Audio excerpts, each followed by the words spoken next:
सभी साथियों को सुप्रभातम। स्टडी ग्रुप परब चौहान यूट्यूब चैनल में आप सभी का हार्दिक अभिनंदन है, स्वागत है। आप सभी को नमस्कार। आज हम आपके लिए लेके आए हैं व्यंजन संधि यानी हर संधि के अंतर्गत जसत्व संधि। आज हम जसत्व संधि के ऊपर बात करेंगे।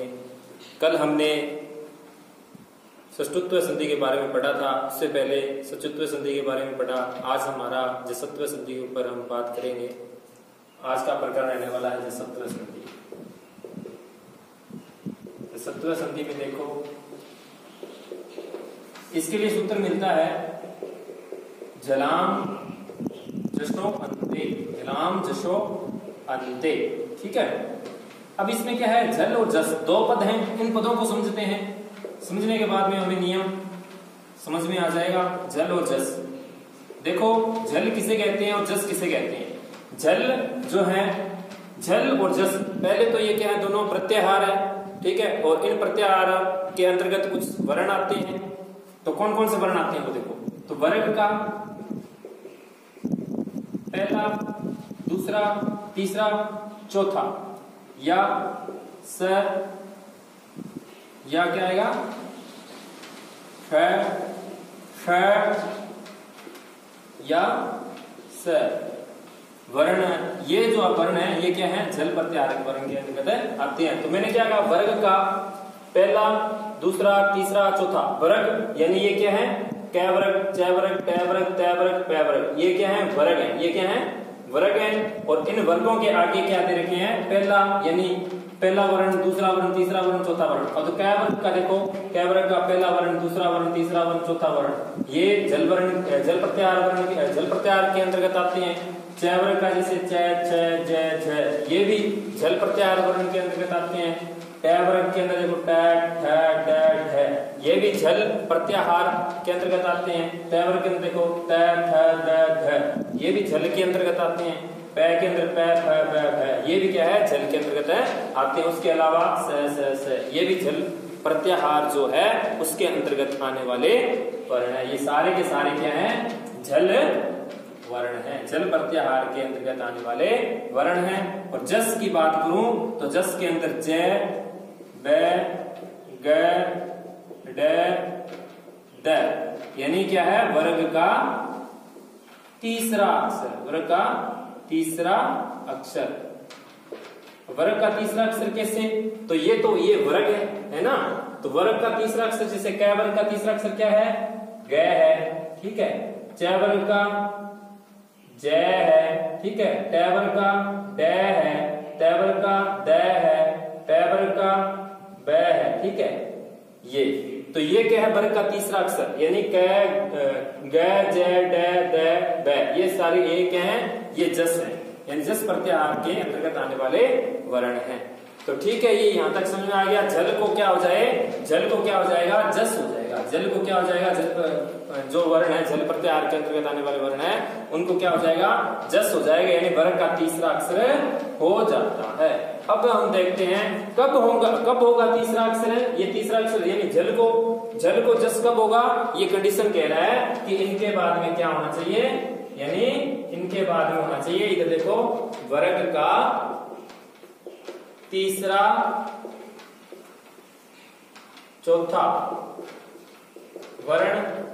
ठीक है, वर्ग का तीसरा है, चौथा वर्ण, या क्या हो, कोई स्वर आए, क्या है, या कोई स्वर हो। ठीक है, वर्ग का तीसरा या चौथा वर्ण हो या कोई स्वर हो, तो वहां पर क्या हो जाएगा, यानी ग, ज, ड, द, व, यानी जस हो जाएगा। जैसे अब इनको हम उदाहरणों के माध्यम से समझते हैं तो सब क्लियर हो जाएंगे। उदाहरण देखेंगे ना तो धीरे धीरे करके हमें ये क्या है, कैसे नियम लगता है, कैसे नहीं लगता है, सब स्पष्ट हो जाएगा। तो देखो, उदाहरण लेते हैं। उदाहरण लिया मैंने सबसे पहले, जैसे दिग्जय ले लिया। क्या ले लिया हमने, दिग्जय उदाहरण लिया। दिग्जय का संधि विच्छेद करेंगे तो दिक प्लस में क्या होगा, गजय होगा। दिक प्लस में क्या होगा, गजय। इस कंडीशन अब हमने यहां तक समझ में आ गया, आपको संधि विच्छेद कर दिया। अब सबसे पहले हम क्या देखेंगे, यानी जल को क्या करते हैं, जस होता है। कब होता है, वर्ग का तीसरा या चौथा वर्ण बाद में हो या कोई स्वर हो, तब होता है। तो अब कै जो है, पहले सबसे पहले ये कै वर्ण है, वो देखो किस वर्ग का है, कै वर्ण है, कै वर्ग का है, यानी कै वर्ग का ये जो कै वर्ण है ये क्या है, कै वर्ग का पहला वर्ण है। ये पहला वर्ण हो गया, ये दूसरा हो गया, ये तीसरा हो गया, ये चौथा, यानी ये पहला वर्ण है। तो कै को क्या हो जाएगा, इस कै को क्या हो जाएगा, इस कै को हम कर देते हैं कै, क्या कर देते हैं, इस कै को गै कर देते हैं। कब करेंगे गै, ये कह रहा है कि वर्ग का, यानी इसके बाद में क्या रहना चाहिए, ये जो आगे आ रहा है ना वर्ण, ये देखना है ये वर्ण है कि कोई किसी भी वर्ग का क्या है, तीसरा या चौथा वर्ण है या नहीं है, या कोई स्वर है कि नहीं है, इस चीज के बारे में हमें देखना है। तो यानी यहाँ पे गै जो है, गै देखो वो वर्ग का तीसरा अक्षर है कि नहीं है, तो गै जो ये देखो तीसरा अक्षर है ना कै वर्ग का, तो यानी क्या है, ये कंडीशन है हो रही है पूरी। तो अब इस कै के स्थान पे क्या हो जाएगा, इस कै के स्थान पे क्या कर देंगे, गै कर देंगे, तो दिग्जय बनेगा, क्या बनेगा, दिग्जय बनेगा। इसी प्रकार से अन्य उदाहरण देखो आप, दिग्जय हो गया, दूसरा षड दर्शनम, क्या है, षड दर्शनम, इसका उदाहरण देखो षड दर्शनम का। अब आगे क्या कह रहा है इसमें, षड दर्शनम में ये कह रहा है षट प्लस में दर्शनम, षट प्लस में दर्शनम। अब यहां पर देखेंगे षट प्लस में दर्शनम में यानी क्या है, षट जो पूर्व पद है इसके अंतर्गत जो लास्ट में टे जो आ रहा है वो झल के झल प्रत्याहार जो है उसके अंतर्गत आने वाला वर्ण है कि नहीं है। तो हमने देखा टे वर्ण जो है, टे वर्ग का क्या है, पहला वर्ण है, तो ये क्या है, झल है। उसके बाद में क्या है, तीसरा अक्षर, यानी उसके बाद ये देखो प्लस का निशान, इसके बाद में वर्ग का तीसरा या चौथा वर्ण है कि नहीं है, तो दै जो है वो क्या है, दै वर्ग का तीसरा वर्ण है।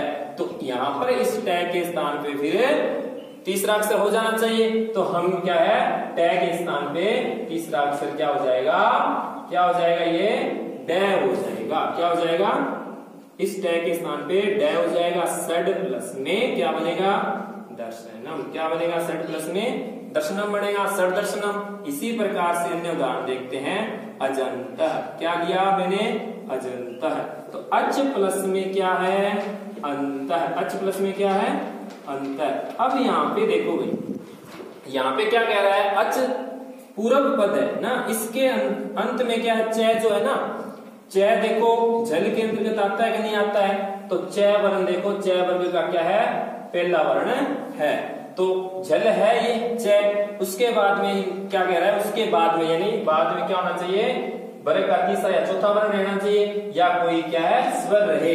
तो यानी ये जो है यहाँ पर क्या है, स्वर है, स्वर है, तो इस च के स्थान पे हम क्या कर देंगे, च के स्थान पे क्या हो जाएगा, बताओ भाई, जय हो जाएगा, क्या हो जाएगा, जय हो जाएगा, तो अजंता बनेगा, क्या बनेगा, अजंता बनेगा। ठीक है, इसी प्रकार से हम अन्य उदाहरण बनाएंगे।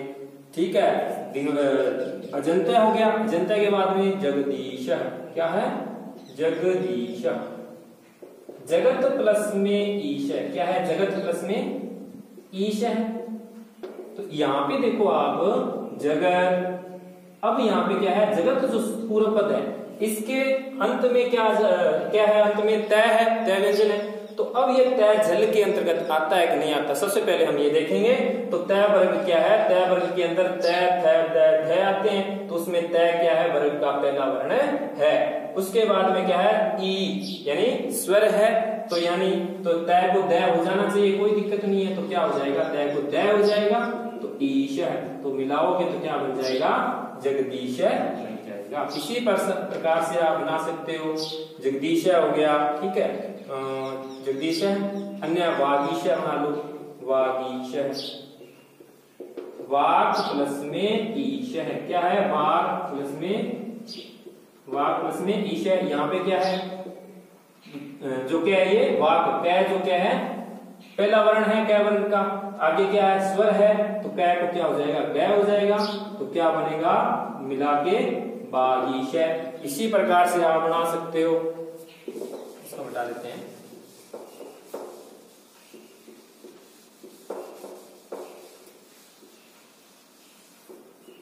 दिगंबर,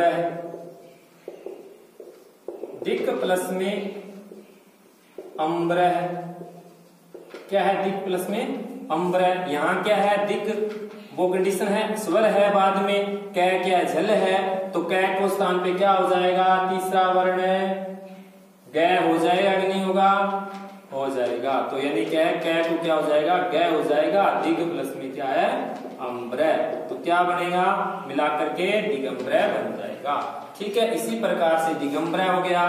एक लेते हैं इस पै का दाल, तो ये नहीं अपने सुबंत, क्या है सुबंत, सुप अंत, सुप प्लस में अंत संधि विच्छेद हुआ। अब यहाँ पे देखना है हमें, यहाँ पे जो सुप जो पूर्व पद है ये, इसके अंत में क्या ये जो पै आ रहा है वो झल है कि नहीं है, झल प्रत्याहार के अंतर्गत आता है कि नहीं, तो यानी ये पै इसमें रहा, तो यानी पहला वर्ण है तो ये झल है, तो झल के बाद में कोई कोई स्वर भी दे रखा है, तो यानी इस पै को फिर आराम से क्या हो जाएगा, क्या कर दोगे, बै कर दोगे, क्या कर दोगे, बै कर दोगे। तो क्या मिला करके क्या बनेगा, शुभ प्लस में अंत, क्या बनाओगे सुबंत, क्या बना लोगे सुबंत बना लोगे। इसी प्रकार से अन्य उदाहरण देखते हैं अपने, देखो दो उदाहरण मिलते हैं अलग, वो देखो जैसे वो से उदाहरण बना सकते हैं, वैसे बुद्धि, ठीक है बुद्धि। अब इसमें देखो बुद्ध प्लस में क्या है शब्द दी, ठीक है, तो यहाँ पे हमें देखना क्या है, यहाँ पे क्या है धी है, धी, ठीक है, बुद्ध प्लस में धी, संधि विच्छेद करेंगे तो इस प्रकार से होगा। अब यहाँ पे मैंने क्या कहा कि ये जो बुद्ध जो शब्द है इसके अंदर जो ध है, ठीक है, वो किस वर्ग का है, ध देखो कहाँ आ रहा है, ये ध आ रहा, तय वर्ग का क्या है, चौथा वर्ण है ना। उसके बाद में जो ध यानी वर्ग का मैंने क्या कहा, उसके बाद में क्या है वर्ग का तीसरा या चौथा वर्ण है, तो ये चौथा वर्ण है, यहाँ पे धी है कि नहीं है ना, तो इसके स्थान पे यानी इस ध के स्थान पे, इस ध के स्थान पे यानी क्या हो जाएगा, द हो जाएगा, ये द हो जाएगा। तो क्या बनाओगे बुद्ध प्लस में धी यानी बुद्धि बन जाएगा। ठीक है, इसी प्रकार से शुद्धि बना सकते हो आप, शुद्ध प्लस